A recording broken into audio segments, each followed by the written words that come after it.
कान में खुजली एक बहुत कॉमन सिम्टम्स है जिसे इचिंग इन द ईयर्स कहते हैं।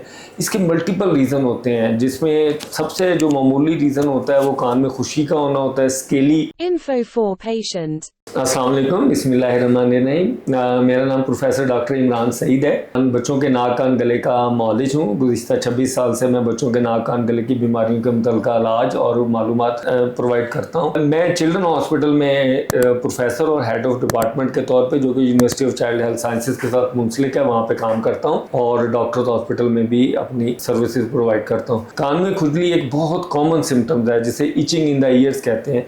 इसके मल्टीपल रीज़न होते हैं, जिसमें सबसे जो मामूली रीज़न होता है वो कान में खुशी का होना होता है, स्केली एक्सटर्नल ईयर कैनाल, जो कान की कैनाल है उसमें खुजली का होना। उसके अलावा एक्सीमेटस स्किन, जो कि स्किन की प्रॉब्लम, जो कि कान के अंदर जो लाइनिंग वाली स्किन उसमें हो सकता है। इसके अलावा वैक्स का होना, फंगस का होना, जो कि कान की फंगस जिसे हम ऑटोमाइकोसिस कहते हैं, ये बहुत कॉमन है। ये ऑटोमाइकोसिस बेसिकली कान के अंदर की फंगस को होगा। फंगस जो होती है फफूंदी कान के अंदर कॉटन बड से या किसी उड़ते हुए किसी फंगस से लग सकती है। जब लगती है तो इसका कार्डिनल जो बहुत ज़्यादा ज़रूरी अलामत होती है वो ये होती है कान में मुसलसल खुजली का आना। और अगर हम खुजली करते रहेंगे तो कान की स्किन डैमेज हो सकती है और कान के अंदर बैक्टीरियल इन्फेक्शन हो जाती है। और बरसात के मौसम में जिसमें थोड़ी सी गर्माइश और थोड़ी सी ह्यूमिडिटी यानी हबस होता है, उसमें ये बहुत तेज़ी से ग्रो करती है। और अगर इसका मुनासिब और बर वक्त इलाज ना किया जाए तो कान में शदीद पेन और कान बंद हो जाता है और फिर इसका इलाज काफ़ी हद तक मुश्किल हो सकता है। ख़ास तौर पे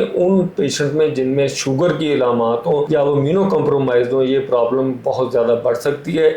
इस सूरत में अगर फंगल इन्फेक्शन हो रही और स्कैंडी बैक्टीरियल ओटाइटिस है तो इसको हम मैलिग्नेंट ओटाइटिस सेक्शन है, ऐसा कान की इन्फेक्शन जो कि कैंसर की तरह बिहेव करती है। तो इसलिए खुदारा अगर कोई पेशेंट डायबिटिक हो या इम्यूनो कॉम्प्रोमाइज्ड हो या एजेड हो तो उसको कान में खारिज नहीं करनी चाहिए। अगर प्रॉब्लम हो और उन्हें महसूस हो तो उसका बर वक्त इलाज कराना चाहिए, जिसमें कान में सफाई करना और एंटी फंगल ड्रॉप्स और रेलेवेंट एंटीबायोटिक यूज़ करना। तो जब भी कान में खुजली हो तो इसको बहुत लाइटली नहीं लेना चाहिए। इसको मुनासिब और मुस्तनद मुआवजे से इसका इलाज कराना चाहिए। अगर आप मुनासिब और बर वक्त इलाज कराएंगे तो ही इंसान की कान की सेहत जो है वो बरकरार रह सकती है। बहुत बहुत शुक्रिया, जज़ाक।